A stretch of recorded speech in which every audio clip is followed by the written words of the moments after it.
Social media மூலமாக இந்த ஆராதனையில் பங்கெடுத்திருக்கிற, இந்த ஆராதனையை பார்க்கிற கர்த்தருடைய மக்கள் உங்கள் ஒவ்வொருவரையும் இயேசுவின் நாமத்தில் உங்களை நாங்கள் வாழ்த்துகிறோம், உங்களை நாங்கள் வரவேற்கிறோம். எங்களோடு இணைந்து நீங்கள் கர்த்தரை ஆராதிக்கும்படி உங்களை நாங்கள் அழைக்கிறோம்.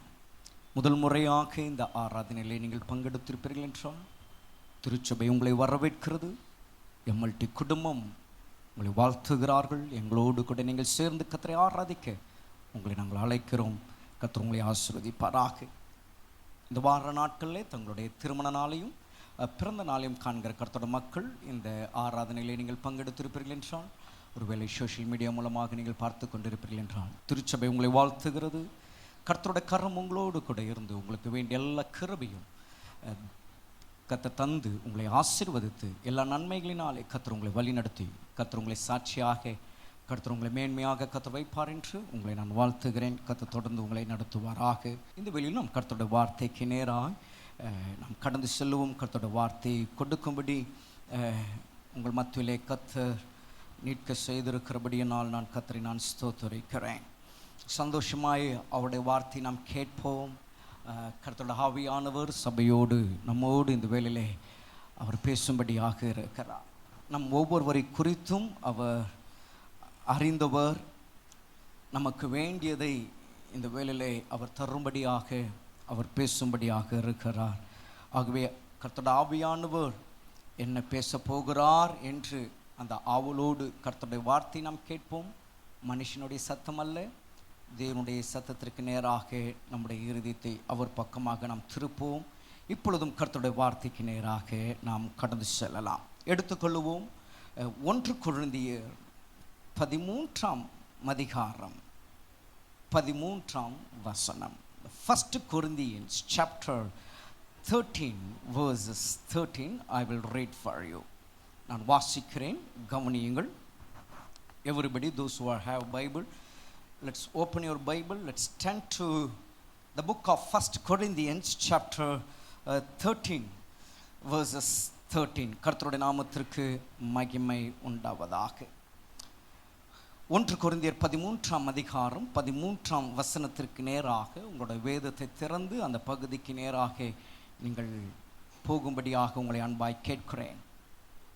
இப்பொழுது விசுவாசம், நம்பிக்கை, அன்பு இம்மூன்றும் நிலைத்திருக்கிறது.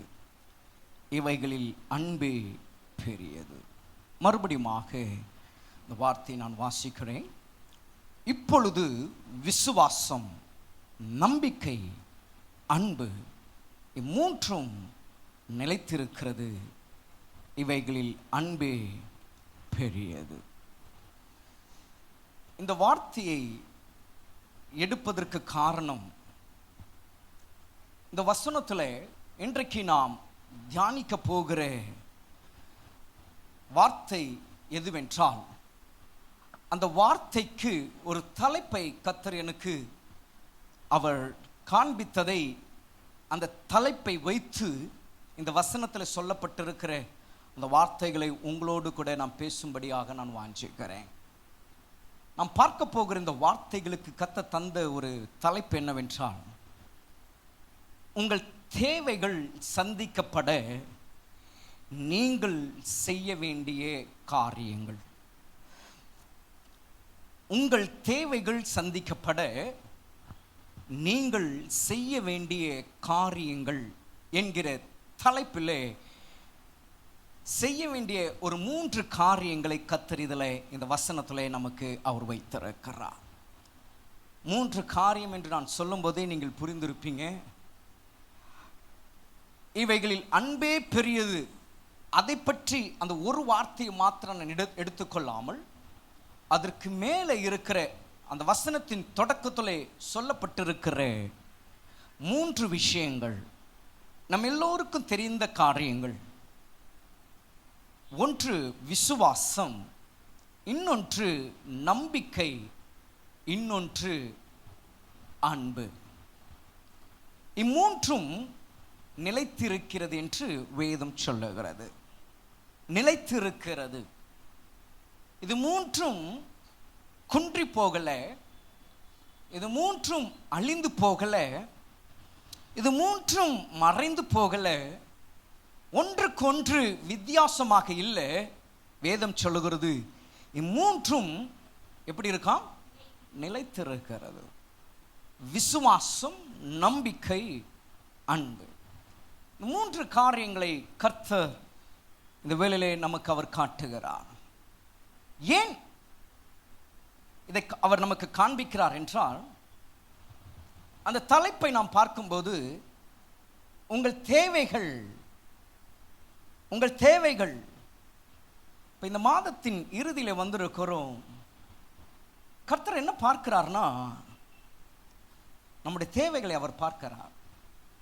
உங்களோட தேவைகளை அவர் பார்க்கிறார். என்ன தேவைகளோடு கூட நீங்கள் இருக்கிறீர்கள் என்பதை அவர் பார்க்கிறார். உங்களோட தேவைகளை அவர் அறிந்திருக்கிறார். எல்லோருக்கும் ஒரு தேவைகள் இருக்கு. இங்க இருக்கிற ஒவ்வொருவருக்கும், இங்க இருக்கிற மகள் ஏஞ்சல்கிட்ட கேட்டா கூட, உனக்கு என்னம்மா வேணும் அப்படின்னு ஏஞ்சல்கிட்ட கேட்டா, அங்கிள் எனக்கு இது வேணும்னு சொல்லி பிள்ளை கேட்கும். எல்லோருக்கும் ஒரு தேவை இருக்கு. தேவை இல்லாத ஒருவர் இன்றைக்கு இந்த ஆராதனையில் நாம் இங்கே யாருமே இருக்க மாட்டோம், அமர்ந்திருக்க மாட்டோம். எல்லோரும் ஏதோ ஒரு தேவை, ஏதோ ஒரு காரியத்தில் நமக்கு ஏதோ ஒன்று நமக்கு நடக்கணும். அதுவும் பாசிட்டிவாக நடக்கணும். நெகட்டிவாக யாருமே நம்ம இந்த இடத்துல நினைத்து இது எப்படி எனக்கு நடந்தால் நான் எதையும் பார்த்து கொள்வேன், என் வாழ்க்கையில் எனக்கு முன்னாக இப்படி ஒரு காரியம் எதிர்மாறாக நடக்கணும் அப்படின்னு யாரும் இங்கே வந்திருக்க மாட்டோம். எல்லாருமே நம்மளோட வாழ்க்கையில் ஒரு பாசிட்டிவ் திங்கிங்கோட தான் இந்த இடத்துல இங்கே நாம் அமர்ந்திருக்கிறோம். ஒரு தேவையோடு கூட நாம் இங்கே இருக்கிறோம். அப்போ உங்களோட தேவைகள் இன்னது என்று அறிந்திருக்கிறவர் இந்த வேளையில அவர் சில காரியங்களை அவர் முன் வைக்கிறார். அதான் உங்கள் தேவைகள் சந்திக்கப்பட. இப்போ இந்த இடத்துல நம் ஒவ்வொருடைய தேவைகளும் சந்திக்கப்படணும் அப்படின்னு சொல்லி இங்கே நாம் வந்திருக்கிறோம். எனக்கு தேவை இருக்குதாங்க, ஆனால் பரவாயில்ல அப்படி நம்ம யாரும் இங்கே சொல்லி கொள்ளுவதற்கு இங்கே யாரும் இங்கே அப்படி இல்லை. எனக்கு தேவைகள் இருக்குதான், பார்த்துக்கலாம் அப்படின்னு யாரும் இங்கே இல்லை. எல்லாருக்குமே எனக்கு என் தேவைகள் சந்திக்கணும், தேவைகள் சந்திக்கப்படணும். அது எவ்வளோ சீக்கிரம் சந்திக்கப்படுதோ அவ்வளோ எனக்கு நல்லது அப்படின்னு தான் நம்ம நினைக்கிறோம். சிலர் அப்படி நம்ம ஜெபித்து நம்ம இங்கே வந்திருப்போம், ஜெபித்தில் நம்ம காத்து கொண்டு இருப்போம். அப்போ நம்முடைய தேவைகள் சந்திக்கப்படணும் அப்படின்னா உங்கள் வாழ்க்கையில் ஒரு 3 காரியங்கள் நீங்கள் செய்யணும். நீங்கள் செய்யாத பட்சத்தில் உங்களோட தேவைகள் சந்திக்கப்படுமா அப்படின்னா நீங்களே அதை கேள்வியாக வைக்கலாம். ஏனென்றால் கர்த்தரோட பிள்ளைகளுக்கு, கர்த்தரோட ஜனத்திற்கு தேவன் நமக்கு ஒரு சில காரியங்களை நடைமுறைப்படுத்த, நம்முடைய நடைமுறைகளை செயல்படுத்துவதற்கு வேதத்தில் அநேக விஷயங்கள் நமக்கு அவர் சொல்லி கொடுத்திருக்கிறார். சொல்லி கொடுத்தவைகள் அந்த நேரம் மாத்திரம் நாம் அதை அறிந்து நமக்குள்ளாக ஒரு பூஸ்ட், ஒரு ஊண்டுதலுக்குள்ளாக வந்து ஏதோ ஒரு மணி நேரமோ இல்லாவிட்டால் அது ஒரு 2 மணி நேரமோ நம்முடைய மனதில் வைத்து, இல்லாவிட்டால் 1 நாளோ 2 நாளோ நம்முடைய இருதயத்தில் வைத்து அதற்கு பிறகு அப்படியே நாம் மறந்து போய் நாம் போவது அது வாழ்க்கை அல்ல. வேதத்தில் சொல்லப்படுகிற காரியங்கள் அது நம்மளுக்கு சத்தியமாய் அது நமக்கு வரும்போது நம்மளோட வாழ்க்கையிலே அன்றாட அதை நாம் நினைவில் வைத்து வைத்து இப்படி மாடு அசை போடுகிறதோ அதுபோல் நம்மளோட வாழ்க்கையிலே அவைகளை நாம் சிந்தித்து கொண்டே இருப்போமானால், வார்த்தைகள் ஜீவனுள்ளதாக இருக்கு, அந்த வார்த்தையை நமக்குள்ளாக கொண்டு வரும்போது அந்த வார்த்தைக்கு நாம் ஜீவனை கொடுப்போமானால் நிச்சயமாய் நான் சொல்லுகிறேன், உங்களோட தேவைகள் எதுவாக இருந்தாலும் நம்முடைய தேவனாகிய கர்த்தர் அந்த தேவைகளை உங்களுக்கு சந்திக்க அவர் உண்மையுள்ளவராக இருக்கிறார். எத்தனை பேர் ஆமேன்னு சொல்றீங்க? ஹல்லேலூயா. இந்த காரியத்தை நான் ஏன் பேசுகிறேன் என்றால், மாதத்தின் இறுதியில் வந்திருக்கிறோம். வருகிற மாதம் நமக்கு தெரியும், ஸ்கூலுக்கு போகிற பிள்ளைகளை வைத்திருக்கிற குடும்பங்களானாலும் சரி, வேலைக்கு போகிறவர்களானாலும் சரி, எல்லா கர்த்தருடைய பிள்ளைகளுக்கு நான் சொன்னது போல ஒரு பாரம், இல்லாவிட்டால் ஒரு எதிர்பார்ப்பு, ஒரு கடினமான ஒரு சூழ்நிலை, ஒரு நெருக்கடியான ஒரு சூழ்நிலை. சில சொல்லுவாங்க உலகத்துல நெருப்புல நடக்கிறது போல நெருப்புல நடக்கிறது போல. அப்படி ஒரு மாதம் தான் இந்த ஜூன் மாதமும் இந்த மே இறுதியும் இருக்கும் எல்லாருக்குமே. இந்த மே இறுதியும் ஜூன் மாதமும் எல்லாருக்கும் அப்படிதான் இருக்கும். ரொம்ப கஷ்ட காலம். கர்த்தர் அறிந்திருக்கிறார். ஆனால் அவருடைய பிள்ளைகளாகிய நமக்கு ஒரு குறைவில்லாமல் நடத்த அவரால் கூடும். அதை நாம் விசுவாசிக்க வேண்டும். அதை தான் நமக்கு இந்த இடத்துல அவருடைய வார்த்தை நமக்கு அந்த 3-1 அவர் வைத்திருக்கிறார். அதற்குள்ளாக நாம் போவதற்கு முன்பதாக ஒரு இன்ட்ரோவாக நான் சொல்ல வருகிறது என்னன்னா, உங்கள் தேவைகள் சந்திக்கப்பட நீங்கள் செய்ய வேண்டிய காரியங்கள், செய்ய வேண்டிய, அதான் அந்த வார்த்தை நீங்கள் கவனிக்க வேண்டும். செய்ய வேண்டிய, செய்ய மறக்க இல்லை, செய்ய ஆரம்பித்து அதை பாதியிலே நிறுத்தக்கூடிய அப்படிலாம் இல்லை. செய்ய வேண்டிய அப்படின்னா என்ன? நம்ம செஞ்சுக்கிட்டே இருக்கணும். அவர் நமக்கு செஞ்சுக்கிட்டே இருப்பாரு. அவர் நமக்கு செஞ்சிட்ட பிறகும் அது நம்மளுக்கு கிடைச்சிட்ட பிறகும் நம்ம செய்ய வேண்டும். ஹல்லேலூயா. எத்தனை பேருக்கு புரியுதுங்க? ஹல்லேலூயா. செய்யணும். செய்ய வேண்டிய என்கிற அந்த வார்த்தையினோட அர்த்தம் என்ன? அவர் சொல்லுகிற காரியத்தை நம்ம செஞ்சுக்கிட்டே இருக்கணும். நம்ம செஞ்சுக்கிட்டே இருக்கும்போது அந்த காரியத்தை அவர் செய்வார். அதை செய்யும் போது நம்முடைய கண்கள் காணும். அவர் செஞ்சதை நம்ம பார்ப்போம். அவர் செஞ்சிட்டாருன்னு சொல்லிட்டு நம்ம செய்கிறத நிறுத்தக்கூடாது, தொடர்ந்து செய்யணும். ஹல்லேலூயா. அதுதான் செய்ய வேண்டிய காரியங்கள். அப்படி ஒரு 3 காரியத்தை தான் கர்த்தர் இந்த இடத்துல நமக்கு காண்பித்தார். அதை நாம் இப்பொழுது நாம் வாசித்தோம். 1, அதில் நம்ம என்ன பார்க்கிறோம்னா விசுவாசம், 2வது நம்பிக்கை, 3வது அன்பு. நான் முன்னாடியே சொல்லிட்டேன், இது 3ம் எப்படி இருக்கு? நிலைத்திருக்கு, ஸ்டாண்டர்டா இருக்கு, ஒரே ஈவனா இருக்கு, ஒரே லெவலா இருக்கு, நிலைத்திருக்கிறது, அழிந்து போகல. விசுவாசம் இருந்து நம்பிக்கை அன்பு ஒளிந்து போகல. நம்பிக்கை இருந்து விசுவாசம் அன்பு ஒளிந்து போகல. அன்பு இருந்து விசுவாசம் நம்பிக்கை ஒளிந்து போகல.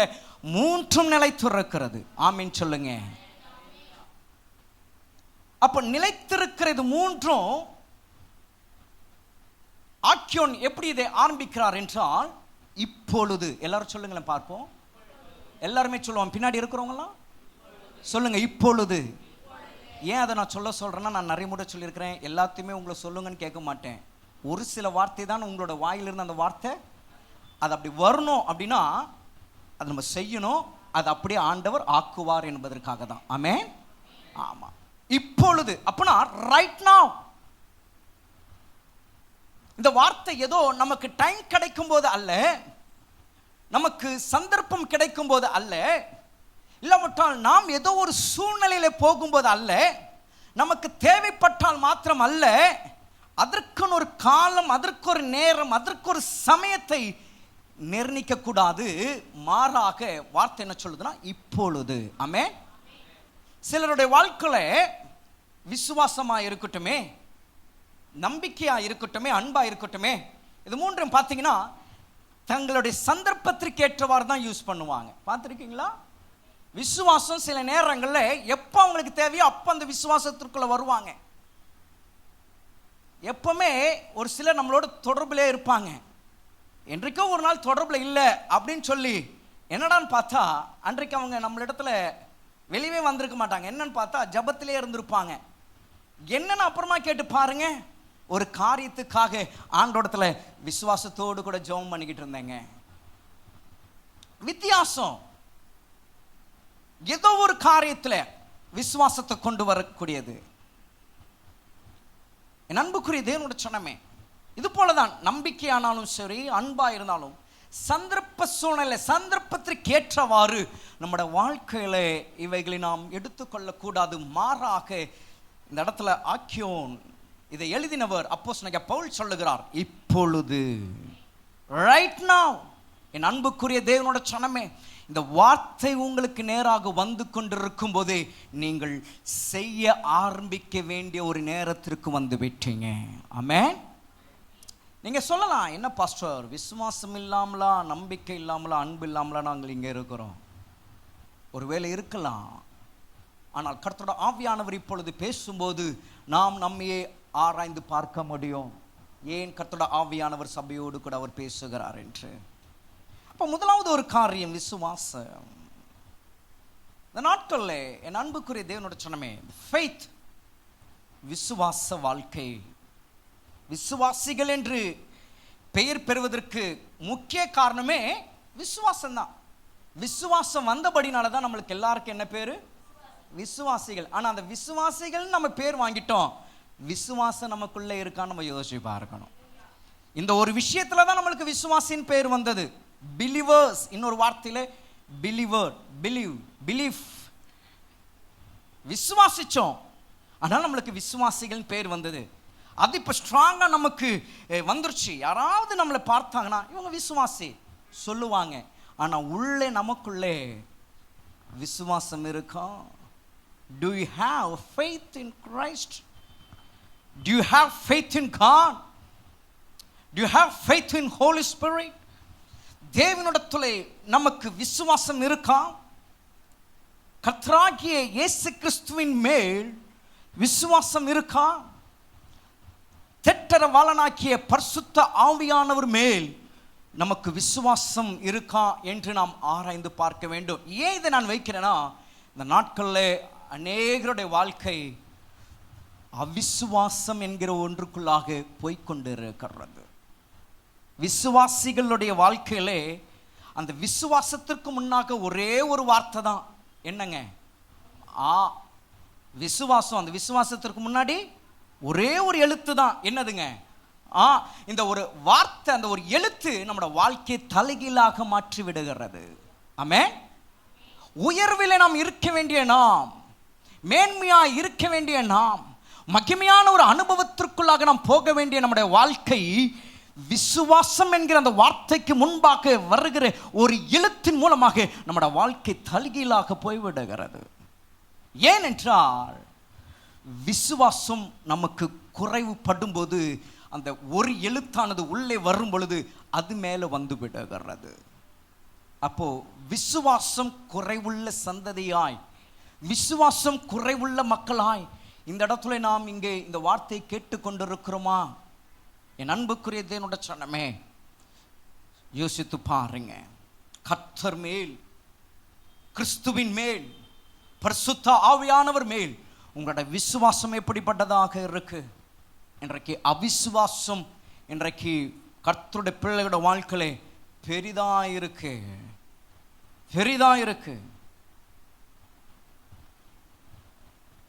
நம்முடைய வாழ்க்கையில அவிசுவாசம் என்ற அந்த ஒன்று உட்பிரவேசிக்காதபடிக்கு நாம் நம்முடைய ஆத்துமாவிலே, நம்முடைய ஆவிக்குரிய வாழ்க்கையிலே நாம் காத்து கொள்ளுகிறவர்களாக இருக்க வேண்டும்.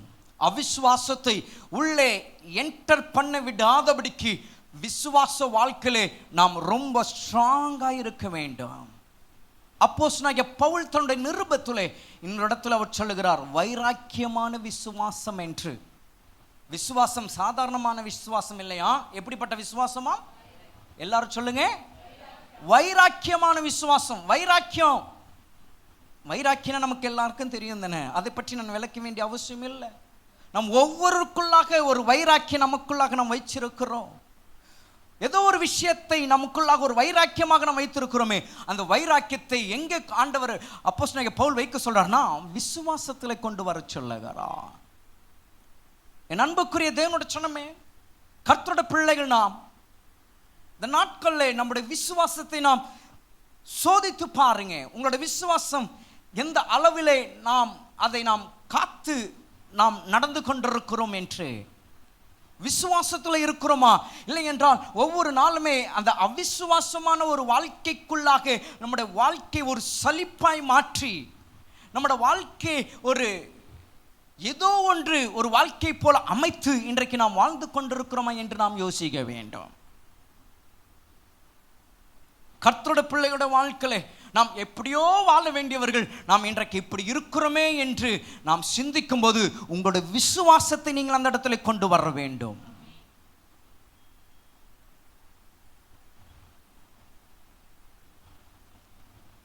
கர்த்தர் நம்மளை மேன்மையாய், கர்த்தர் நம்மளை ஆசீர்வதித்து கர்த்தர் நம்மளை உயர்த்தி, கர்த்தர் நம்மளை கனப்படுத்தி இந்த சமுதாயத்திலே கர்த்தர் நம்மளை தலை நிமிர்ந்து நடக்க பண்ண அவர் விரும்புகிற நல்ல தகப்பன். அவர் ராஜாவாக, ராஜாதி ராஜாவாய் அண்டா சராசங்களையும் ஆளுகை செய்கிறவர். அவருடைய பிள்ளைகள் நீங்கள் எப்படி இருக்கணும்னு அவர் எப்படி நினைப்பாருன்னு கொஞ்சம் யோசிச்சு பாருங்களேன். கொஞ்சம் யோசிச்சு பாருங்க. ராஜா, அவருடைய பிள்ளைகள் நம்மளை அவர் எப்படி நாம் இருக்கணும்னு அவர் எப்படி நினைப்பாரு? நாம் எப்படி வாழணும்னு அவர் எப்படி யோசிப்பாரு? நாம் தடுமாறும் போது நம்மளை தூக்கி விடுகிறவர், இல்லாத ஒரு சூழ்நிலை நமக்கு கொடுத்து நடத்துகிறவர், தனிமையில இருக்கும் பொழுது அருகில வருகிறவர். இப்படி அவரை பற்றி நிறைய காரியங்கள் சொல்லிக்கொண்டே போகலாம். அப்படியானால் நம்முடைய வாழ்க்கையை எல்லாவற்றையும் செய்யக்கூடிய, நமக்கு கொடுத்து நம்மளை நடத்த வேண்டும் என்று நினைக்கக்கூடியவர் நமக்கு இருக்கும்போது அவர் மேல் உள்ள விசுவாசம் இந்த நாட்களில் கர்த்தருடைய பிள்ளைகளாகிய நாம் எவ்வளவாய் நாம் வைத்திருக்கிறோம்? எதிலே அவர் மேல் நமக்கு விசுவாசம் குறைந்து அவிசுவாசம் நமக்குள்ளாக வந்திருக்கு என்று நீங்கள் யோசித்து பார்க்கணும். எந்த காரியங்கள் நீங்கள் கேட்டு, இல்லாவிட்டால் எந்த காரியங்கள் நீங்கள் ஜபத்தில் வைத்து, எந்த காரியங்களில் நீங்கள் கர்த்தரிடத்தில் நீங்கள் பேசி, ஒருவேளை நீங்கள் உங்களுடைய விசுவாசம் குறைய, அவிசுவாசம் உங்களுக்குள்ளாக வருவதற்கு காரணமாயிருந்த காரியங்களை நீங்கள் யோசித்து பார்த்து, இன்றைக்கு அவிசுவாசம் என்கிற ஒன்று உங்களை ஆளுகை செய்யுமானால், இன்றைக்கு அந்த அவிசுவாசத்தை நீக்கி நீங்கள் விசுவாசத்திற்குள்ளாக வரும்படியாக கர்த்தருடைய ஆவியானவர் சபையோடு அவர் பேசிக் கொண்டிருக்கிறார். ஹல்லேலூயா. விசுவாசம் இல்லாம நாம் கர்த்தருடைய ஆவியானுடைய செயல்பாடுகளை நம்ம பார்க்கவே முடியாது. ஹல்லேலூயா. ஆமா, விசுவாசம் இல்லைன்னா நான் கர்த்தரோட பிள்ளை, கர்த்தர் என்னை நடத்துவார்லாம் நம்ம சொல்லிக்கொள்ளலாம். ஆனால் விசுவாசம் இல்லாம அவர் நமக்கு செய்கிறதை நாம் பார்க்கவே முடியாது. We need faith. We want faith. We should walk in faith. நமக்கு விசுவாசம் தேவையாயிருக்கு. விசுவாசத்திலே நாம் நடக்கிறவர்களாய் நாம் இந்த நாட்களில் இருக்கணும். என் அன்புக்குரிய தேவனோட சொன்னமே, இப்போ வருகிற நாட்கள், வருகிற காலங்கள், வருகிற மாதம் எவ்வளோ காரியங்கள் உங்களுடைய வாழ்க்கையில் தேவையாக இருக்கு. அந்த காரியங்களே கர்த்தர் மேல் உங்களுடைய விசுவாசம் எங்கே இருக்கு, இல்லாவிட்டால் அவிசுவாசத்தில் உங்களுடைய தேவைகளை நீங்கள் வைத்து நீங்கள் போய்கொண்டு இருக்கிறீர்களா என்று யோசித்து பாருங்க. அவிசுவாசத்தோடு இன்றைக்கு நீங்கள் கர்த்தருடைய ஜனமா இந்த இடத்துல இருப்பீங்கன்னா, உங்களோட அவிசுவாசத்தை எடுத்து போடுங்க. விசுவாச வாழ்க்கைக்குள்ளாக வாங்க, விசுவாசத்திற்குள்ளாக கடந்து வாங்க. உங்கள் தேவைகளை கர்த்தர் சந்திப்பார். ஆமென். ஹல்லேலூயா. விசுவாசத்தோடு நீங்கள் இருங்க, உங்கள் தேவைகள் சந்திக்கப்படும். அப்போ உங்களோட தேவைகள் சந்திக்கப்படணும்னா நீங்கள் செய்ய வேண்டிய காரியங்களில் முதல் விஷயம் என்னதுங்க? விசுவாசம் பெருகணும், பெருகணும், பெருகணும், பெருகணும். வேதத்தில் ஒரு மனுஷனை நான் காட்ட நான் விரும்புகிறேன். விசுவாசத்தில் நம்ம எல்லாரையும் நாம் அறிந்திருக்கிறவர்கள் தான். ஜஸ்ட் உங்களுக்கு அவர்களை நான் உங்களுக்கு ரிமைண்ட் பண்ணுறேன், அவ்வளவுதான். ஏன்னா அப்படிப்பட்டதான அந்த விசுவாசம் இன்றைக்கு நமக்குள்ளாக இருக்கணும், குறையக்கூடாது. எந்த சூழ்நிலையிலும் அது மாறக்கூடாது. கர்த்தர் மேல் நம்ம வைக்கிற விசுவாசம் அது வைராக்கியமாக இருக்கணும், வைராக்கியமாக இருக்கணும். இப்போ இந்த இடத்துல ஒரு மனுஷனை உங்களுக்கு நான் காட்டுறேன் பாருங்கள். நம்ம எல்லாருக்கும் தெரியும் அந்த சம்பவம். ஆண்டவராகிய இயேசு கிறிஸ்து அந்த மனுஷனை குறித்து சாட்சி கொடுக்கிறார். விசுவாசத்தில் அந்த மனுஷன் எப்படிப்பட்டவன் என்று மத்தேயு சுவிசேஷம் 8ஆம் அதிகாரம்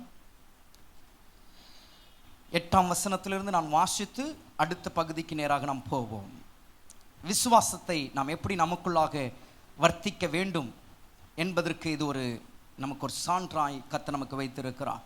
Matthew's Gospel chapter 8 verses 8 onwards I will read for you. மத்தேயு 8ஆம் அதிகாரம் 8ஆம் வசனத்திலிருந்து நான் வாசிக்கிறேன். நூற்றுக்கு அதிபதி பிரதியுத்தரமாக, ஆண்டவரே, நீர் என் வீட்டிற்குள் பிரவேசிக்க நான் பாத்திரன் அல்ல. ஒரு வார்த்தை மாத்திரம் சொல்லும், அப்பொழுது என் வேலைக்காரன் சுஸ்தமாவான். நான் அதிகாரத்திற்கு கீழ்ப்பட்டவனாய் இருந்தும் எனக்கு கீழ்ப்பட்டிருக்கிற சேவகரும் உண்டு. நான் ஒருவனை போவென்றால் போகிறான், மற்றொருவனை வா என்றால் வருகிறான். என் வேலைக்காரனை இதை செய் என்றால் செய்கிறான் என்றான். இயேசு இதை கேட்டு ஆச்சரியப்பட்டு தமக்கு பின் செல்லுகிறவர்களை நோக்கி, இஸ்ரவேலருக்குள்ளும் நான் இப்படிப்பட்ட விசுவாசத்தை காணவில்லை என்று மெய்யாகவே உங்களுக்கு சொல்லுகிறேன். சுருக்கமாய் நான் இந்த இடத்துல நான் சொல்ல வருகிறது, நூற்றுக்கு அதிபதி ஒரு அதிகாரத்திற்குட்பட்டவன். தனக்கு என்ன அதிகாரம் இருக்கிறது என்பதை இந்த இடத்தில் அவன் வெளிப்படுத்துகிறான். அப்படிப்பட்டவன் ஆண்டவரை பார்த்து சொன்ன ஒரு ஸ்டேட்மெண்ட் என்னன்னா, நம்ம எல்லாருக்கும் தெரியும், நீர் என் வீட்டிற்குள் வருவதற்கு நான் என்ன இல்லை, பாத்திரன் அல்ல, ஆனால் நீர் ஒரு வார்த்தை சொன்னால் போதும். பாத்திரன் அல்ல, ஒரு வார்த்தை சொன்னால், இந்த ரெண்டு வார்த்தைக்கு குள்ளாக இருக்கிறது தான் அவனுடைய விசுவாசம். ஹல்லேலூயா, ஹல்லேலூயா. அந்த இடத்துல அநேகர் சிலர் என்னன்னா, இதை கொஞ்சம் ஆண்டவரை குறைச்சி மதிப்பிட்டு இந்த நூற்றுக்கு அதிபதி சொல்லிட்டான் அப்படின்னு சிலர் சொல்றாங்க. எல்லாரும் இல்லை, சிலர். ஏன்னா நீர் என் வீட்டிற்குள் வருவதற்கு பாத்திரன் அல்ல, அந்த ஒரு வார்த்தை என்ன அப்படி அவன் தன்னை அந்த இடத்துல மெச்சி சொல்லுகிறான் என்று இல்லை. ஆனால் இந்த இடத்துல நாம் பார்க்க வேண்டிய ஒரு காரியம் என்னன்னா, அவருடைய விசுவாசம். நீங்க என்னோட வீட்டிற்குள் வருவதற்கு நான் பாத்திரன் இல்லை, ஆனால் நீர் ஒரு வார்த்தை சொன்னால் போதும். அந்த ரெண்டு வார்த்தைக்கும் அவன் ஜீவன் கொடுக்கிறான். அந்த ரெண்டு வார்த்தைக்குமே ஜீவன் கொடுக்கிறாருங்க அவரு. அந்த வார்த்தையிலே அந்த விசுவாசத்தை கர்த்தர் கண்டபடினாலதான் அவர் சொல்லுகிறாரு, இஸ்ரவேலருக்குள்ளே இப்படிப்பட்ட விசுவாசத்தை காணவில்லை. நமக்கு ஜுரம் வந்தா டக்கு நம்ம எங்க போயிடுறோம்? மெடிக்கல் ஷாப் போயிடுறோம். தலைவலி வந்தா, ஒரு மாதிரி தலை சுற்று வந்தா, இன்றைக்கு சரீரத்தில் சரீர பலவீனங்கள் சொல்ல முடியல. பெரிய ஒரு பலவீனங்களுக்கு சிறிய ஒரு பலவீனங்கள் தான் சிம்டம்ஸ் நமக்கு காண்பிக்குது. அப்ப நம்ம உடனே என்ன செஞ்சிடறோம்னா, ஒரு மெடிசன் வாங்கிடுறோம். ஆனா அந்த மெடிசனுக்குள்ள போவதற்கு முன்னாக கொஞ்சம் ஆண்டவர் பக்கம் நம்முடைய விசுவாசத்தை கொண்டு வந்து, நீர் ஒரு வார்த்தை சொல்லும், அந்த ஒரு அனுபவம் நமக்குள்ளே வளர்த்து கொள்ளுவோம். உண்மையாகவே சில கர்த்தருடைய பிள்ளைகள், கர்த்தர் மேல் வைராக்கியமாக இருக்கிறவங்க அவ்வளோ சீக்கிரம் யாரும் மெடிசின்ஸ் எடுப்பது இல்லை. சிலரை நான் அறிந்திருக்கிறேன். முடிந்த அளவிற்கு கடைசி மட்டும் போராடி முடியாத பட்சத்தில் மெடிசின் எடுக்கிறார். தவறு இல்லை, மெடிசின் எடுப்பது தவறு இல்லை. ஆனால் நமக்குள்ளே இருக்கிற அந்த விசுவாசத்திற்கு கொஞ்சம் வேலை கொடுக்கணும். நமக்குள்ள இருக்கிற விசுவாசத்திற்கு நம்ம வேலையே கொடுக்காம எல்லாம் நம்மளுக்கு கை எட்டுகிற அளவுக்கு எல்லாம் நமக்கு செய்யறதுக்கு நமக்கு திராணி இருக்குன்னு சொல்லி நம்ம அப்படியே நம்ம எல்லாம் செஞ்சுக்கிட்டே இருந்தோம்னு நினைச்சிங்களேன், உள்ள இருக்கிற விசுவாசம் என்ன செஞ்சிடும்? அப்படியே மங்கி போயிடும். ஜுரமா, சாரிடான் இருக்கு, தலைவலியா, அன்னாசின், இப்படி ஒவ்வொன்றுத்துக்கும் நம்ம மாத்திரைங்களை வைக்க கூடாது. மாறாக விசுவாசத்தை அங்க கொண்டு வரணும். ஏன் நான் சொல்றேன்னா, விசுவாசத்தை நம்ம வளர்த்தி கொள்ளணும், வளர்த்தி கொள்ளணும். விசுவாசம் பெருகணும், விசுவாசம் பெருகணும். ஆபிரகாம் தேவனை விசுவாசித்தான், அது அவருக்கு என்னவாக எண்ணது? நீதியாக எண்ணப்பட்டது. It is right for him. அவருக்கு நீதியாக எண்ணப்பட்டதான். எதனாலே? விசுவாசத்தினாலே. தேவனுடைய சொன்னமே, இது எல்லாம் நம்ம அறிந்த சத்தியங்கள். ஆனால் உங்களுக்கு நான் நினைவுபடுத்துகிறது என்ன தெரியுங்களா? நீங்கள் செய்ய வேண்டிய காரியமாக இது பார்க்கப்படுகிறது.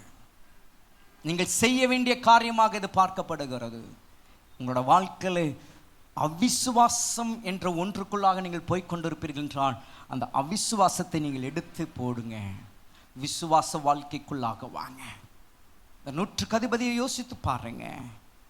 தனக்கு அதிகாரம் இருக்கு, அவன் என்ன வேணாலும் செய்யலாம், எவ்வளவு பணங்கள் வேணாலும் செலவிடலாம். ஆனால் ஆண்டவர் அந்த இடத்திற்கு அவர் வருகிறார் என்று அறிந்த போது ஆண்டவரிடத்துல போய் சொல்லுகிறான், நீர் ஒரு வார்த்தை சொன்னால் போதும். விசுவாசத்திற்கு இதை விட வேற ஒரு சான்று எதை நாம் எடுத்துக்கொள்ள முடியும்? என் அன்புக்குரிய தேவனுடைய சொன்னமே, உங்களோட வாழ்க்கையில் நீங்கள் தேவைகளாக நீங்கள் பார்க்கிற, உங்களோட தேவைகள் சந்திக்கணும்னு நீங்கள் வச்சிருக்கிற காரியத்தை நீங்கள் எழுதி ஒரு பேப்பரில் எழுதுங்க. உங்களோட தேவை என்னன்னு எழுதிட்டு அப்படியே கீழே எழுதுங்க, நீர் ஒரு வார்த்தை சொன்னால் போதும். ஆமென். செஞ்சு பாருங்க. என்னோட வாழ்க்கையில் அநேக காரியங்களை நான் அப்படிதான் எழுதி அது மேலே கையை வச்சு ஜெபம் பண்ணி அது நடந்துருச்சுன்னா டிக் போட்டுக்கிட்டே வருவேன். இது என்னுடைய அனுபவம். ட்ரை பண்ணி பாருங்க, ப்ராக்டிஸ் பண்ணி பாருங்க. இவையெல்லாம் ஆண்டவர் செய்கிற கிரிகளை நாம் பார்க்க முடியும். உங்களோட தேவைகளை சந்திக்கப்பட வேண்டிய காரியங்களை எழுதி அப்படியே பக்கத்தில் நீர் ஒரு வார்த்தை சொல்லும் ஆண்டவரே, இந்த விஷயத்திற்கு நீர் ஒரு வார்த்தை சொல்லும். உங்களோட விசுவாசம் வளரட்டும், உங்களோட விசுவாசம் அந்த இடத்துல பலப்படட்டும்.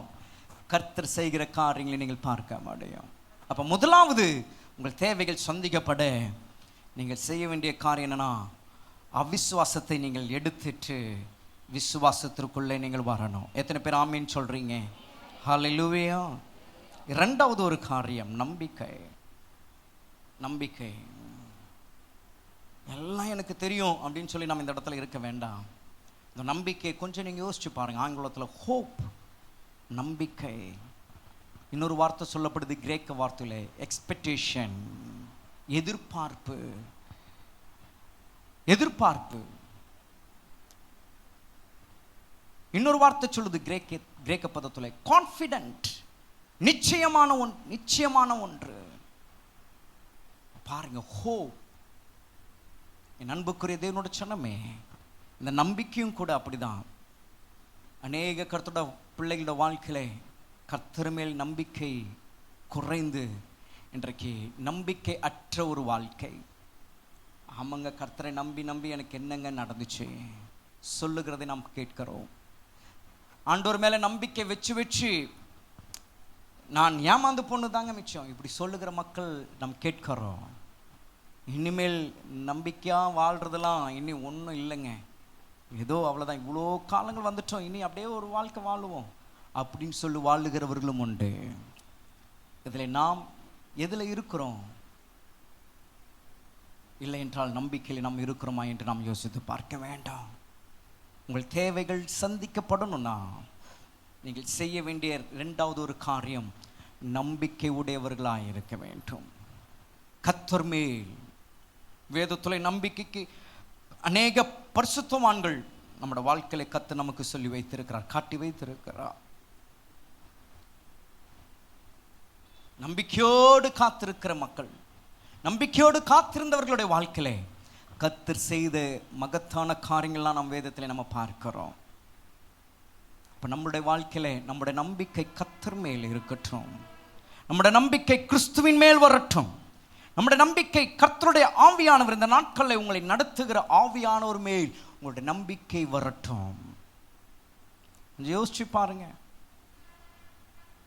வேதம் சொல்லுகிறது, அவர் உங்களை விசாரிக்கிறவரானபடியினால் உங்கள் கவலைகளை எல்லாம் நீங்கள் அவர் மேல் என்ன செய்யுங்க, வைத்து விடுங்கள். நமக்கு வார்த்தை கொடுக்கப்பட்டிருக்கு. அவர் மேல். அவர் யார்? நம்முடைய நம்பிக்கைக்குரியவர். அப்போ நம்முடைய நம்பிக்கை அவர் மேல் நாம் வைக்கும் போது, என் அன்புக்குரிய தேவனோட சொன்னமே, எல்லாவற்றையும் நமக்கு அவர் செய்வார். அந்த நம்பிக்கை நமக்குள்ளே வரட்டும். முதலாவது யோபுனுடைய வாழ்க்கையில் நம்ம பார்க்கிறோம், எல்லாம் போயிருந்தது, எல்லாம் போனது, ஒன்றும் இல்லை. ஆனால் நம்பிக்கை மாத்திரம் அவரிடத்துல இருந்தது. தேவன் மேல் உள்ள நம்பிக்கை. நடந்தது நமக்கு தெரியும். யோபுனுடைய வாழ்க்கையிலே முன்னிலைமை காட்டிலும் பின்னிலைமை கர்த்தர் ஆசீர்வதித்தார். நம்பிக்கையோடு கூட இருந்த அந்த மனுஷனுக்கு அந்த நம்பிக்கை வீண் போகாதபடிக்கு கர்த்தர் யோபுனுடைய வாழ்க்கையிலே ஒரு நம்பிக்கையை கொடுக்கும்படி இரட்டத்தனையான ஆசீர்வாதங்களை யோபுக்கு அவர் செய்ததை கொஞ்சம் நம்ம யோசிச்சு பார்க்கலாம். இப்போ இந்த நாட்களில் உங்களுடைய வாழ்க்கையிலே நம்பிக்கை அற்று போகக்கூடிய சூழ்நிலை உங்களை தள்ளின காரியங்கள் என்ன? எது நீங்கள் நம்பி, எதை நீங்கள் கர்த்தர் மேலே நம்பிக்கை வைத்து இன்னும் கிடைக்கலையே என்று சொல்லி நீங்கள் காத்திருக்கிறீர்களோ, கர்த்தரை சார்ந்திருக்கிறீர்களோ, இன்றைக்கு கர்த்தருடைய ஆவியானவர் சபை உங்களை பார்த்து சொல்லுகிறார், அவர் மேலே இன்னும் உங்களோட நம்பிக்கை வைங்க. கர்த்தர் மேல் நம்பிக்கையாய் கொண்டிருக்கிற மனுஷன், எஸ், இவைகள் எல்லாம் நமக்கு வேதத்தில் சொல்லப்பட்டிருக்கும் போது நம்முடைய நம்பிக்கையை நாம் எங்கே அவர் மேலே நாம் வச்சிருக்கிறோமா என்று நாம் யோசித்து பார்க்க வேண்டும். நம்பிக்கை, நம்முடைய நம்பிக்கை கர்த்தர் மேலே இருக்கட்டும். பிரியமானவர்களே, அன்றைக்கு 4 பேர் ஒரு திமிரவதக்காரனை கொண்டு வர்றாங்க. ஆண்டவர் இந்த இடத்துல இருக்கிறார் என்று கேள்விப்பட்டு, அவர் செய்கிற அற்புதங்களை அறிந்து, அவர் சுகமாக்குகிறார் என்று கேள்விப்பட்டு, அவர் இருக்கிற இடத்துல அந்த 4 பேர் ஒரு திமிரவாதக்காரனை படுக்கையில் என்ன செய்றாங்க, தூக்கிட்டு வராங்க. அது எதை நமக்கு காண்பிக்கிறது? அந்த 4 பேருக்குள்ளாக இருந்துதான் அந்த நம்பிக்கை. ஏன்னா எவ்வளவு தூரம் நமக்கு தெரியாது. 4 பேருக்குள்ளாக அந்த ஒரு மனம் வந்து அங்கே அவரிடத்துல கொண்டு போகணும்னா, அதில் ஒரு இடர்ல கொண்டு வந்திருந்தா கூட ஆண்டவரிடத்துல கொண்டு வந்திருக்க முடியாது. ஆனா 4 பேரும் சேர்ந்து அந்த இடத்துல அந்த ஒரு மனுஷனுக்காக ஆண்டவரிடத்துல எவ்வளவு தூரம் நமக்கு தெரியாது கொண்டு வந்து பார்க்கிறாங்க. ஐயோ, உள்ள கொண்டு போக முடியாத ஒரு சூழ்நிலை, நெருக்கம். ஆனாலும் அவர்கள் விடலை. நமக்கு தெரியும், அவர்கள் மேலே ஏறி அந்த கூரையை பிரித்து அவர் இருக்கிற இடத்திற்கு இறக்குறாங்கன்னா அந்த 4 பேருக்குள்ளாக இருந்துதான் அந்த நம்பிக்கை. ஹல்லேலூயா. கர்த்தர் மேல், கிறிஸ்துவின் மேல் அவர்களுக்கு இருந்ததான நம்பிக்கை அந்த மனுஷனுக்கு இருந்துச்சோ இல்லையோ, நான் சுகம் அடைவேன் அப்படின்னு அவனுக்கு அந்த ஒரு நம்பிக்கை இருந்ததோ இல்லையோ, ஒரு நாள் நானும் எல்லாரை போல நடப்பேன் என்கிற ஒரு நம்பிக்கை அந்த மனுஷனுக்குள்ளாக இருந்ததோ இல்லையோ, ஆனால் இந்த மனுஷனை கண்டவர்கள் அந்த 4 பேருக்குள்ளாக அதோ ஒருவர் இருக்கிறார், அவரிடத்துல கொண்டு போனான். நிச்சயம் இன்றைக்கு இவன் எழுந்திருந்து நடப்பான், எழுந்திருந்து நிற்பான் என்று சொல்லி அவரோட பிரயாசத்தை அவர் மேல் இருந்துதான் அந்த நம்பிக்கையில் செயல்படுத்தினார்கள். நடந்தது. என் அன்புக்குரிய தேவனோட சனமே, உங்களோட வாழ்க்கையில் உங்களோட நம்பிக்கை எப்படிப்பட்டதாக இருக்கு? சந்தர்ப்பத்திற்கு அவர் மேல் உங்களோட நம்பிக்கை வைக்காமல் எப்பொழுதும் அவர் மேல் நம்பிக்கை ஆயிருங்க. Don't use it hope for the situation. சூழ்நிலைக்கு அவர் மேலே நம்பிக்கை கொண்டு வராதீங்க, வைக்காதீங்க. ஏமாற்றப்படுவீர்கள். அப்போ நடக்கலனா நீங்க கவலைப்படுவீர்கள். ஆனால் சூழ்நிலைக்கு நம்பிக்கையை அவர்கிட்ட கொண்டு வராதீங்க. எப்பொழுதும் நம்பிக்கையாக இருங்க. சூழ்நிலைகள் மாறினாலும் அந்த நம்பிக்கை அவர் உங்களுக்கு எல்லாவற்றையும் நிறைவேற்ற அவர் உண்மையிலவராயிருக்கிறார். அதற்கு ஒரு மனுஷனை உங்களுக்கு நான் காட்டி அடுத்த பகுதிக்கு நேராக நான் போக நான் விரும்புகிறேன். நம்பிக்கைக்கு இந்த மனுஷன் பாத்திரவானாக இருக்கிறான். கர்த்தர் மேல் எப்படி தன்னுடைய நம்பிக்கை அவன் வைக்கிறான் என்பது இந்த இடத்துல நாம் விளங்கிக் கொள்ள முடிகிறது. எடுத்துக்கொள்ளுங்க, பார்ப்போம். Acts chapter 10. The book of Acts chapter 10 verses 1 onwards. I will read for you. நான் உங்களுக்காக நான் வாசிக்கிறேன், எடுத்துக்கொள்ளுங்கள். அப்போஸ்தல நடபடிகளின் புஸ்தகம் 10ஆம் அதிகாரம் 1ஆம் வசனத்திலிருந்து நான் வாசிக்கிறேன், கவனியுங்கள். இதுல எந்த இடத்துல இந்த மனுஷன் கர்த்தர் மேல் நம்பிக்கை வைத்திருந்தான்ன்றது நீங்க தான் கண்டுபிடிக்கணும். ஏன்னா இந்த இடத்துல நம்பிக்கைன்னு ஒரு வார்த்தை அங்கே எழுதப்பட்டிருக்காது. ஆனால் அந்த மனுஷனுடைய வாழ்க்கையின் ஜீவியை நமக்கு தெளிவாய் காட்டுகிறது. பாருங்க, நான் வாசிக்கும் போது கவனிங்க. அப்படி இல்லைன்னா உங்கள் இடத்துல வேதம் இருக்குமானால் உன்னிப்பாய் கவனிங்க. ஏனென்றால் உங்களுடைய வாழ்க்கையிலும் உங்களுடைய நம்பிக்கையை கர்த்தர் நிறைவேற்ற அவர் உண்மையுள்ளவர் என்பதற்கு இது ஒரு சான்று. Acts chapter 10 verses 1. அப்போஸ்தலர் 10:1 முதல். இத்தாலியா பட்டாளம் எண்ணப்பட்ட பட்டாளத்திலே 100க்கு அதிபதியாக்கிய கொர்னலியு என்னும் பேர் கொண்ட ஒரு மனுஷன் செசரியா பட்டணத்தில் இருந்தான்.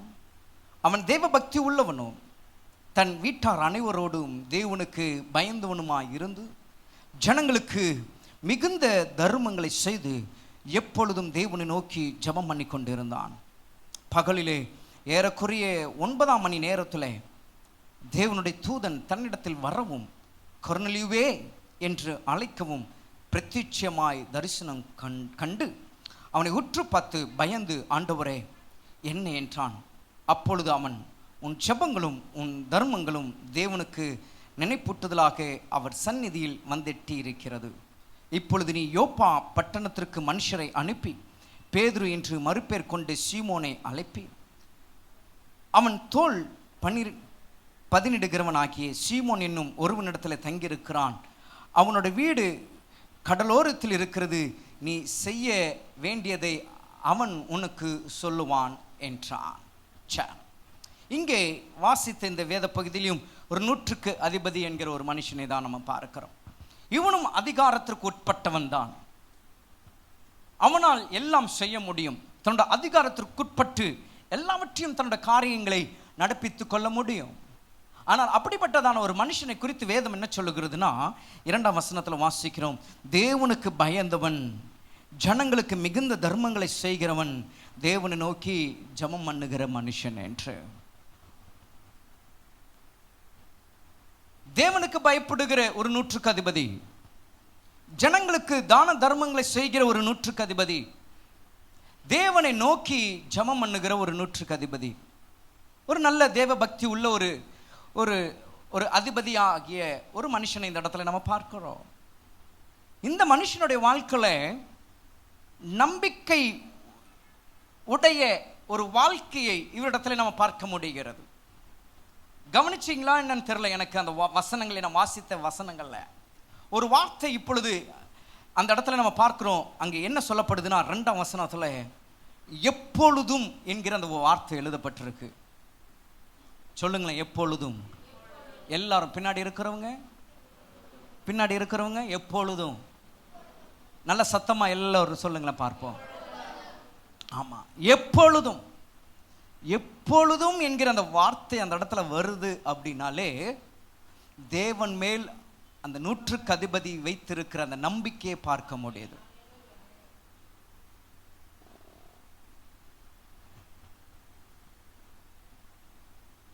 அது உண்மை.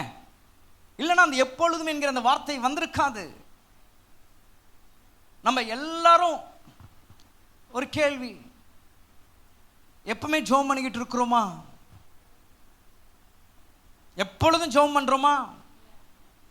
எப்பொழுதாவது ஜெபம் பண்றோமா? யோசிக்கணும். எப்பொழுதும் ஜெபிக்கிறவங்களா இருக்கிறாங்கன்னா அவங்கள்ட்ட நீங்க கேட்டு பாருங்களேன். அவங்க என்ன சொல்லுவாங்கன்னா, கர்த்தரை நான் நம்பி இருக்கிறேன், அவரை விட்டா எனக்கு என்ன இருக்கு, ஆகவே அவர்கிட்ட தான் நான் ஜெபம் பண்ணிக்கிட்டு இருக்கிறேன் சொல்லுவாங்க. எப்பொழுதாவது ஜெபம் பண்றவங்க போய் கேட்டு பாருங்க, அவங்க என்ன சொல்லுவாங்க? நான் 100 கேட்டா அதுல 50 எப்படியாவது நடக்குங்க செய்வார். அதனால ஜெபம் பண்ணும் போது அப்ப அதுல கொண்டு போயிடுவேன், எல்லாத்தையும் சொல்லிடுவேன். ஜெபிக்கணும்னு எனக்கு தோணும் போது அப்ப ஜெபம் பண்ணும்போது எல்லாத்தையும் சொல்லிடுவேன். அது எப்பொழுதாவது. அது என்னன்னா, அது நம்பிக்கை குறைவை காண்பிக்குது. எப்பொழுதும் ஜெபிக்கிறவர்களை பார்க்கும்போது அது நம்பிக்கை காட்டுது. ஹல்லேலூயா. அப்ப இந்த 100க்கு அதிபதி இந்த கொர்நேலியுவை பார்த்தீங்கன்னா, அவரோட வாழ்க்கையில தேவனுக்கு பயப்படுகிற மனுஷனாய் மாறுவதற்கு என்ன காரணம்னா, கர்த்தர் மேல நம்பிக்கை உடைய ஒரு மனுஷனாக அவர் இருந்திருக்கிறார். கர்த்தர் மேல அந்த முழு நிச்சயமான நம்பிக்கை இருந்ததுனால தான் தேவனுக்கு பயப்படுகிற அந்த பயமே ஒரு நாளும் குறையாம தன்னை காத்து கொண்டதை நம்ம பார்க்க முடியுது. ஆமா, இப்ப கர்த்தருக்கு பயப்படுகிற பயத்தை பற்றி பேசினா அது வேற டாபிக்ல போயிடும்.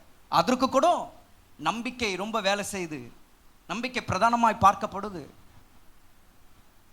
அப்போ இந்த நேரத்துல தேவனோட சனமே இங்கே 100க்கு அதிபதி தேவனை நோக்கி ஜெபம் பண்ணி கொண்டிருக்க.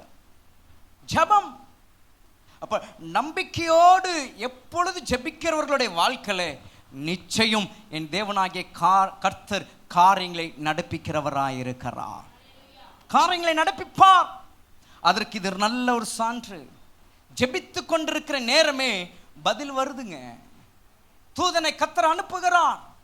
வேதம் சொல்லுகிறது, அங்கே நம்ம வாசிக்கிறோம், உன் தான தர்மங்களும் தேவனுக்கு நினைப்பூட்டுதலாக அவர் சந்நிதியில் வந்து எத்திட்டு. உன் ஜெபங்கள் வந்துருச்சுப்பா, உன் ஜெபங்கள் வந்துருச்சு, உன் தான தர்மங்கள் வந்துருச்சு. காரணம் என்ன? கர்த்தர் மேல் நம்பிக்கையோடு கூட அந்த மனுஷன் ஜெபித்தபடினாலே அந்த நம்பிக்கைக்கு பதில் உடனே வந்துருச்சு. உடனே வரும். நம்பிக்கைக்கு சான்று என்ன தெரியுங்களா? உடனே பதில். ஆமே, எத்தனை பேர் ஆமீன் சொல்றீங்க? நம்பிக்கைக்கு கிடைக்கிற ஒரு பாசிட்டிவான ரிசல்ட் என்னன்னா உடனே பதில். உடனே காத்திருக்க வேண்டியதில்லை, அமர்ந்திருக்க வேண்டியதில்லை. செபிக்கும் போதே பதில் வரும். அதுதான் நம்பிக்கைக்கு நமக்கு கிடைக்கிற ஒரு பெனிஃபிட்ஸ். தானியேலுடைய வாழ்க்கையில் அதை தான் நம்ம பார்க்கிறோம். தானியேல் ஜெபிக்கிறான், பதில் வந்தது. பிரியமானவனே, உன் வேண்டுதல் கேட்கப்பட்டது. எப்போ? ஜெபித்து கொண்டிருக்கும் போதே தூதன் வந்தாச்சாங்க. ஜெபம் கேட்டுச்சுப்பா, நம்பிக்கை. அப்ப நம்மளோட வாழ்க்கையில நம்ம ஜெபித்தும் இன்றைக்கு சில நேரங்களில் நம்முடைய ஜெபங்களுக்கு பதில் தாமதமாகுதுன்னா உங்களோட நம்பிக்கை யோசித்து சோதித்து பாருங்க. Let's testify your hope. உங்களோட நம்பிக்கை சோதித்து பாருங்க. ஜெபம் பண்ணின்னு எனக்கு கிடைக்கலையா, ஜெபம் பண்ணி நான் காத்திருக்கிறேனா, என்னோட ஜெபத்திற்கு இன்னும் பதில் வரலையா, நீங்க நேரா போக வேண்டியது என்னன்னா, கர்த்தர் மேலே என்னோட நம்பிக்கை நான் எப்படி நான் வச்சு ஜெபம் பண்ணேன், அங்கே நீங்க ரியலைஸ் பண்ணீங்கன்னா அங்கே உங்களுக்கு காணப்படும் எந்த இடத்துல உங்களோட நம்பிக்கை கொஞ்சம் குறைவாய் போயிடுச்சு, எந்த இடத்துல நம்பிக்கை அற்று நீங்க ஜெபம் பண்ணீங்கன்றதெல்லாம். அப்போ உங்களோட நம்பிக்கை இந்த நாட்களில் கர்த்தர் மேலே சரியா இருக்குமானால், கர்த்தர் மேலே, கிறிஸ்துவின் மேலே, பரிசுத்த ஆவியானவர் மேலே உங்களோட நம்பிக்கை சரியா இருக்குமானால் உங்கள் காரியங்கள் எல்லாம் கர்த்தர் நடப்பிப்பார். உங்களோட தேவைகள் எல்லாம் அவர் சந்திப்பார். எத்தனை பாடல்கள் நாம் இன்றைக்கு அவருடைய தேவைகளை பற்றி நம்ம பாடணும். என் தேவையெல்லாம் சந்திப்பீர். எத்தனை பேர் அதை உண்மையா பாடினீங்க? பாடலா பாடினா அதில் அர்த்தம் இல்லை. அவரை நினைச்சு ஜீவனோடு அந்த பாடலுக்கு ஜீவனை கொடுத்து பாடியிருந்தீங்கன்னா அவர் உங்களுக்கு எல்லாவற்றையும் சந்திக்கிறவர், தேவைகளை சந்திக்கிறவர். அப்போ உங்கள் தேவைகள் சந்திக்கப்படணும்னா நீங்கள் செய்ய வேண்டிய காரியம் ரெண்டாவது என்னன்னா, கர்த்தர் மேல் உங்களுடைய நம்பிக்கை வைக்கணும். சூழ்நிலை மாறுங்க, நம்பிக்கை போக சூழ்நிலை உங்களை மாற்றும். கர்த்தர் மேலே நீங்கள் வைக்கிற நம்பிக்கை விட்டு விலகக்கூடியதான ஒரு வழி உங்களுக்கு உண்டாகும். கர்த்தர் மேல், பரிசுத்த ஆவியானவருடைய நடத்துதல் மேல் உங்களுடைய நம்பிக்கையை வைக்க உங்களுக்கு ஒரு சலிப்பு உண்டாகும். எல்லாம் வரும், ஆனா அவைகளுக்கு நீங்கள் இடம் கொடாம உங்களோட நம்பிக்கை அவருக்கு நேராக இருக்குமானால், நம்பிக்கை அவர் மேலே நீங்கள் வைப்பீர்களானால் உங்கள் தேவைகள் சந்திக்க அவர் காரியங்களை நடப்பிக்க அவரால் ஆகும் என்பதை நீங்கள் மறந்து போக வேண்டாம். அப்போ நம்பிக்கை அவர் மேல் வரட்டும். நம்பிக்கையற்ற இன்றைக்கு இந்த வார்த்தை நீங்கள் கேட்டுக்கொண்டு இருப்பீங்கன்னா உங்களோட நம்பிக்கையற்ற அந்த நிலையை நீங்கள் மாற்றி இன்றைக்கு நம்பிக்கை உள்ளவர்களாக இந்த வார்த்தையை எடுத்துக்கொண்டு நீங்கள் கடந்து போங்க. கர்த்தரோட ஆவியான ஒரு உதவி செய்ய அவர் உண்மையில் அவராக இருக்கிறார். மூன்றாவதாக இதை நான் சொல்லி நான் முடிக்க இருக்கிறேன். அன்பு. அன்பு அன்பை குறித்து ஆக்கியோன் 13ஆம் அதிகாரம் முழுவதும் சொல்லி வச்சிருக்கிறாரு. அன்பு. அந்த அன்பில் அதை வாசிச்சுட்டு நம்ம ஜெபம் பண்ணிடலாம். ஏன்னா இதை பற்றி நான் ஆழமாய் பேசணும்னு இல்லை. அன்பை பற்றி நம்ம எல்லாருக்கும் தெரியும். மாயமான ஒரு அன்பு இந்த நாட்களில் நமக்குள் இருக்க வேண்டாம். மாயமான அன்பு வைக்காம உண்மையான அன்பு, அதற்கு சில காரியங்கள் இந்த இடத்துல பவுல் எழுதுகிறார் பாருங்க. எல்லாரும் எடுத்துக்கொள்ளுவோம் அந்த 13ஆம் அதிகாரம். அன்பு, அன்பை பற்றி நல்லா கவனிங்க. Let's everybody turn to 1 Corinthians chapter 13 verses 1 onwards. I will read. 1 கொரிந்தியர் 13ஆம் அதிகாரம் 1ஆம் வசனத்திற்கு நேராக நாம் எடுத்துக்கொள்ளுவோம். எல்லாரும் நன்றாய் கவனிங்க. அப்போ இதிலே உங்களுக்கு நல்ல புரியும் அன்பை பற்றி என்ன இந்த இடத்துல சொல்லப்படுகிறது என்று. நான் மனுஷர் பாஷைகளையும் தூதர் பாஷைகளையும் பேசினாலும், நன்றாய் கவனிங்க, மனுஷர் பாஷையும் தூதர் பாஷை, நல்லா கவனிக்கணும் அந்த வார்த்தைகள். பேசினாலும் அன்பு எனக்கு இராவிட்டால் சத்தம் இடுகிற வெண்கலம் போலவும் ஓசையிடுகிற கைத்தாளம் போலவும் இருப்பேன். நான் தீர்க்க தரிசன வரத்தை உடையவனாய் இருந்து சகல ரகசியங்களையும் சகல அறிவையும் அறிந்திருந்தாலும் மலைகளை பேர்க்கத்தக்கதாக சகல விசுவாசம் உள்ளவனாய் இருந்தும், இதை நான் மறுபடியும் வாசிக்கிறேன், கவனியுங்கள். மலைகளை பேர்க்கத்தக்கதாக சகல விசுவாசம் உள்ளவனாய் இருந்தாலும், விசுவாசத்தினாலே மலையே பேர்க்கக்கூடியவனாக நாம் இருந்தாலும் அன்பு எனக்கு இராவிட்டால் நான் ஒன்றும் இல்லை. தீர்க்க தரிசன வரம் இருக்கலாம், ரகசியங்களை சொல்லுகிற வரம் இருக்கலாம், சகலவற்றையும் அறிவை அறிந்திருக்கிற வரம் நமக்கு இருக்கலாம், எல்லாம் இருந்து அன்பு இல்லைன்னா ஒன்றும் இல்லை. அவர் சொல்றார், எனக்கு உண்டான யாவற்றையும் நான் அன்னதானம் பண்ணினாலும், என் சரீரத்தை சுட்டெரிக்கப்படுவதற்கு கொடுத்தாலும் அன்பு எனக்கு இராவிட்டால் எனக்கு பிரயோஜனம் ஒன்றும் இல்லை. போதும். அதற்கு கீழே உள்ளதெல்லாம் நீங்கள் வீட்டில் வாசித்து பாருங்கள். சில முக்கியமான விஷயங்கள் அந்த இடத்துல ஆரம்பத்தில் பவுல் அந்த இடத்துல கொண்டு வருகிறார். அன்பு. அன்பு நம் உலகத்திற்கு நம்மை நல்லவர்களாக நாம் காட்டிக்கொள்வதற்கு நம்ம எல்லாம் செஞ்சு உள்ள அன்பு இல்லாமல் இருந்துச்சுன்னா ஒன்றும் பிரயோஜனம் இல்லை என்று சொல்றாரு. ஒன்றும் பிரயோஜனம் இல்லை. அப்ப அந்த அன்பு, இந்த அன்பு வேதம் சொல்லுகிறது. இந்த அன்பை நாம் கர்த்தர் மேல வைத்திருக்கிறோமா? கர்த்தர் மேல் நமக்கு அந்த அன்பு இருக்கா?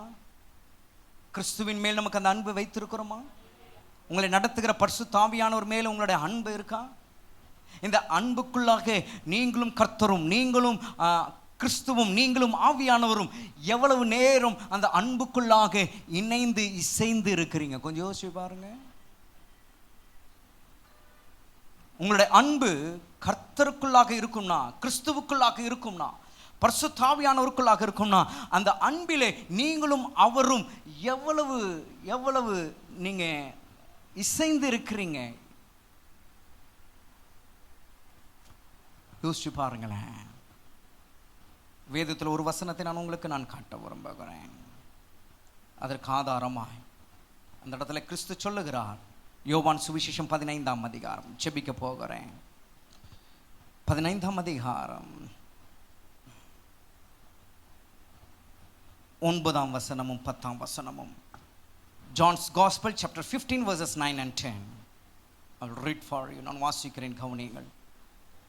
பிதா என்னில் அன்பாய் இருக்கிறது போல நானும் உங்களில் அன்பாய் இருக்கிறேன். என்னுடைய அன்பிலே நிலைத்திருங்கள். நான் என் பிதாவின் கற்பனைகளை கைக்கொண்டு அவருடைய அன்பிலே நிலைத்திருக்கிறது போல நீங்களும் என் கற்பனைகளை கைக்கொண்டிருந்தால் என்னுடைய அன்பிலே நிலைத்திருப்பீர்கள். கிறிஸ்துவின் அன்பில் நிலைத்திருக்கும்படியாக கிறிஸ்து இந்த இடத்துல போதிக்கிறார். அதற்கு ஒரு எக்ஸாம்பிள் சொல்றாரு.